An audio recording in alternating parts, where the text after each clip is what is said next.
What is going on, my fellow nerds? It is Friday, December the 10th, and that means, of course, it is time for my News Radar.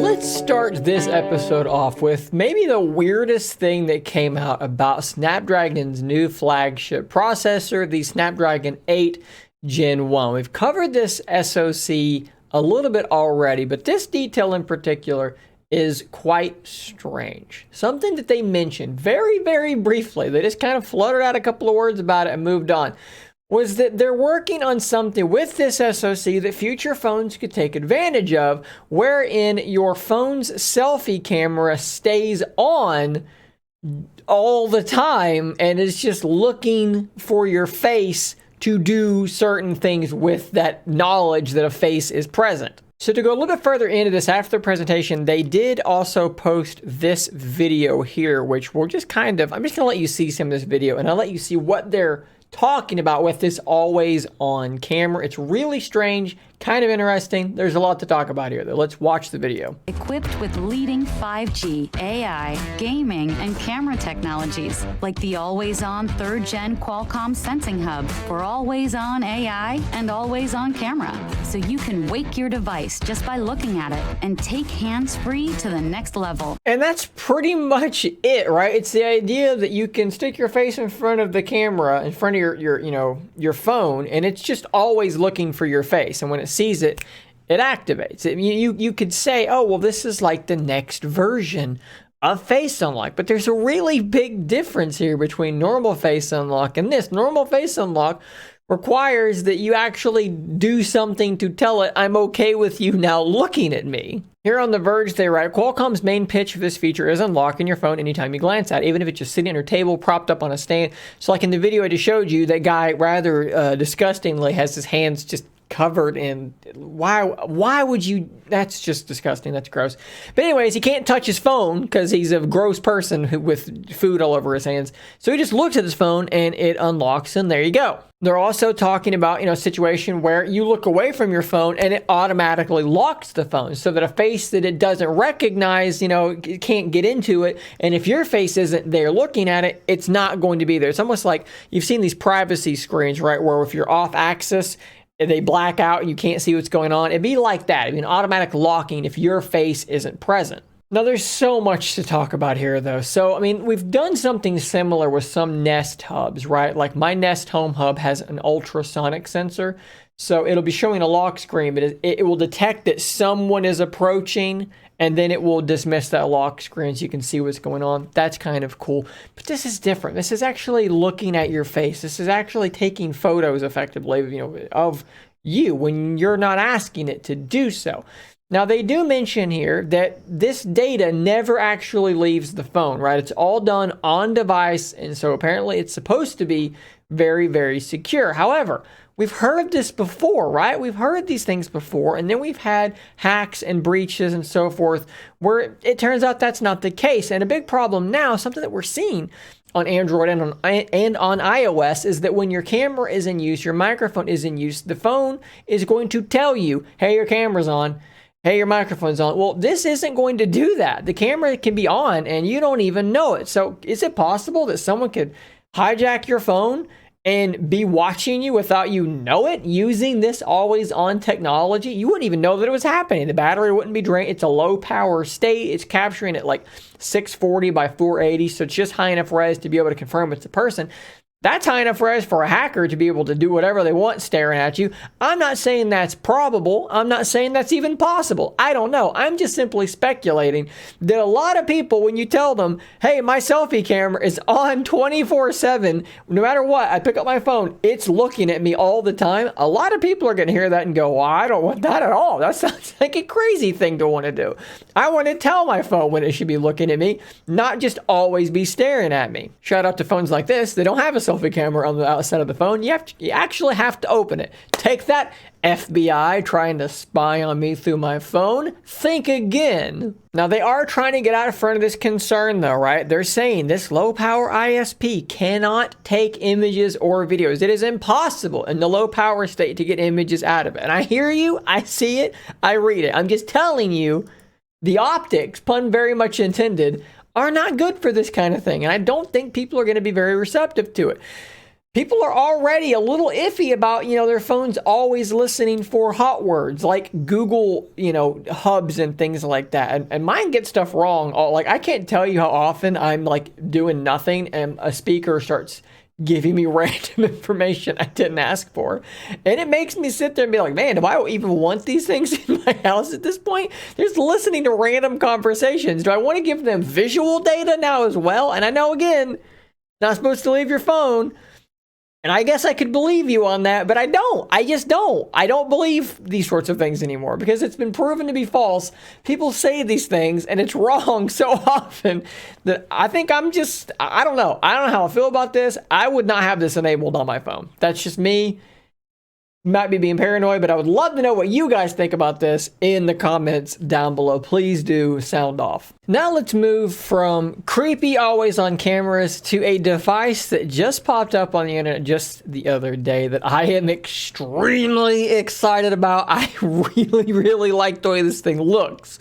We talk about the Z Fold line. There's one big criticism to this device that I think is a relatively fair criticism. It's the fact that the cover display is very, very tall and very, very narrow, right? So this is a Pixel 5. This is a Z Fold 2. I am charging my Pixel 5 because I intend to install that 12L beta on it very, very soon. And of course, when you compare it to something like Surface Duo 2 or Surface Duo 1, it's cartoonishly narrow as this is cartoonishly wide. That's a problem, right? So, it's not that big of a deal. A lot of people freak out and say, oh, it's unusable, it's unusable. It's not unusable.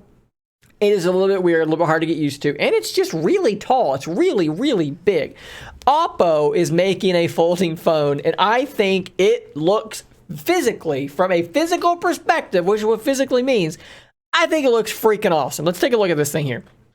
This is Oppo's first foldable phone, the Oppo Find N.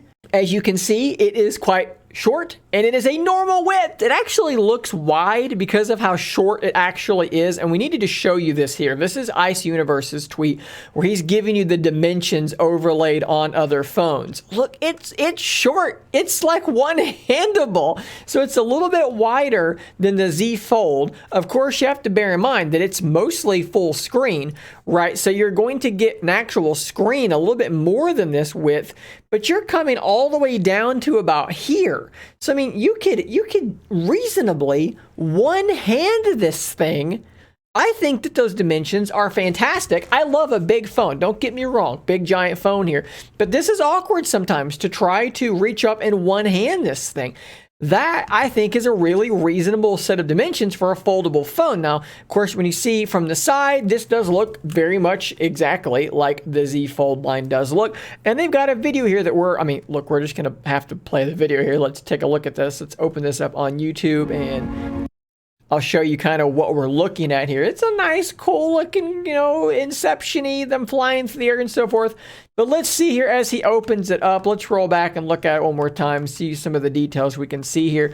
That's the picture that we just looked at. It's quite small. It's quite short. I think it looks great. Open this bad boy up, and you've got kind of a landscape tablet, and that's a big departure too, because with this one the tablet is taller than it is wide. You have to rotate it to get a more traditional like tablet orientation. Well, here that's really close to square, and it might actually be wider than it is tall. I think these dimensions for a foldable, open it up in a tablet, I think that this makes more sense than what we've seen out of the Z Fold line. Now, as we see here on the back, we don't have a good look at the actual back of this device, but you can see there's what appears to be a triple camera setup, but it looks like it's not bumping out of there too awful huge. They're really careful here to not show the back of the device. So maybe some of these things are still being worked on. Maybe they don't want us speculating about the camera setup just yet, but I think this looks exceptionally good. I would love to know what you guys think in the comments about a folding phone with these sorts of dimensions. I think it's something you guys have kind of asked for. Some of you being fans of Duo's shorter, wider thing might really be intrigued by this. And let's close up shop here talking about some Surface Duo stuff. Obviously, the December update did drop, and I've been experiencing a better experience in general on my Duo 2 since that update did drop. A lot of people asked, how's the camera performance? What I'll say is this: the camera app seems to just be a little bit snappier, and it seems to perform a bit better. But in terms of actual photography, I don't see a massive difference here. In fact, I tested night mode and I tweeted this out. This is a night mode shot with the stock camera. It's blurry. It's not really in focus. I went over to that Gcam port I've talked about, and it's a million times better. So for me, photography, you know, if we're kind of going to recap some of the experiences I've had since this December update has been out, photography might just be a bit snappier, but not a huge difference. The app just seems a bit smoother and a bit better to navigate. Now, in terms of the day-to-day moments of actually interacting with the device, touch responsiveness seems to be the biggest point of improvement for me, and a poll that I ran does indicate that that is the case. So when I show you this here, I ran this poll about a month ago asking people how they felt about the touch response on Surface Duo 2. I said mine was about a 2. Now keep in mind here, I said 5 being I can't use this device, 1 being no issues at all. I said mine was a 2. I had some issues, but it wasn't that big of a deal. And if you look here at the voting, 324 votes, some people really couldn't stand it. But most people were a 2, a 3, or a 1. Most people were about where I was. Now, if we jump over to a new version of the same poll that I ran, which now has about 200 votes, I actually incorrectly, mine is not a 2, mine is a 1, and I'm not changing my mind about that. What it was that I literally just copied this text over because I'm lazy and I forgot to change it. So mine is a 1. Now with 200 votes, look at the difference here. Okay, so this is data. This is actual data from people. This is not just me telling you, hey, it feels a bit better. This is real data. Okay, we go back to this, problems. We jump forward to this. Look at that difference. They 100% have improved touch response on Surface Duo 2. And I hope that Daniel Rubino doesn't mind me pointing this out here, but he's actually saying he's hearing there may be more touch improvements in the late January update, which you figure late January doesn't make sense because the holidays are going to interrupt development. So then blah, blah, blah, blah, late January. So maybe it's going to get even better than that. Don't send hate at him if that doesn't all pan out. This is early on, and this is a bit speculative. I don't know what he knows, but he tweeted it earlier in a thread that I was involved in, so I'm going to point it out to you a little bit. It's what I'm here to do. But yeah, as far as a recap goes, this December update has been massively, massively helpful for me. This thing is running so much better. There are so fewer frustrations for me. All in all, Bluetooth is working way better. Just can't say enough about how big of an update this actually was for me. I do want to point out that some of you have been asking me about the Surface Pen, saying my pen keeps disconnecting. It keeps disconnecting. Have to like long press to wake it up and all these things. After like 5 seconds, it shuts back off. So the button to open up OneNote, which is a new feature, isn't really working. We are aware of that. The Surface Slim Pen 2 apparently is the only one that is working correctly. That's such a Microsoft thing to do. They give us the feature, but it only is really useful on the newest pen. So hopefully that is not the case for much longer. Hopefully that's something that they can get fixed.